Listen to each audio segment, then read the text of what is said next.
দেখি আজকাল সংসারে আগুন লাগা যায়। ওইটা সুলতান না? মুখটা দেখি এদিকে ঘুরাই যাচ্ছে, দ্বিতীয়টা ও সুলতান। শুনো শুনো বাবা, এদিকে শুনো। কি তোমার মা এসে তোমার সাথে ঝগড়া হইছে? এই সোনা টুকরা বলি আইছো, তার সাথে ঝগড়া করে কে তোমার মা? এটা কথা কই, কিছু মনে কইরো না। তোমার মা না মানুষটা জন্মের খারাপ। তোমার এটা বুঝাইয়া আহি। ওই যে ওটা সুলতানের মা না পুকুর পাড়ে বইয়া বইয়া কামড়ে যায়। কাটা গায়ে মুখে ছিটা দিয়ে আসি। ও সুলতানের মা, তুই বইয়া বইয়া কামড়ছো কে?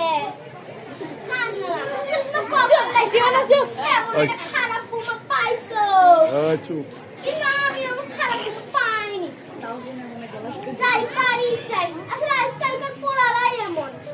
যাই কলি কালে কালে কাল আর কত দেখি কলিকাল। যাই পারি যাই না, বাড়িতে ঘুমো না, সুলতানের বউয়ের কাছে যাই। ও বউ, বাড়িতে আসো কি? তুমি বিনা কাম দিছো কে? আমি তো এটা বুঝি দিই। বাপের বাড়ি চলে যাই, বইয়া বইয়া খাও। নিজের বাড়ি আসে না, তোমাকে পেটা লাগে সোজা হইয়া যাবো। যাই আমি বাড়িতে যাই। যাই দেখি ওইটা পানি মুখে না। যাই শুনে আসি। তাহলে আমি বড় ছোটখাটো মেয়ে কি কইতে পারবো? ও তুমি আমার বলতাছো কেন? খালাম্মা আপনি তো দেরি করে, এখন তো শেষ হয়ে গেছে কাল, তাই বিচার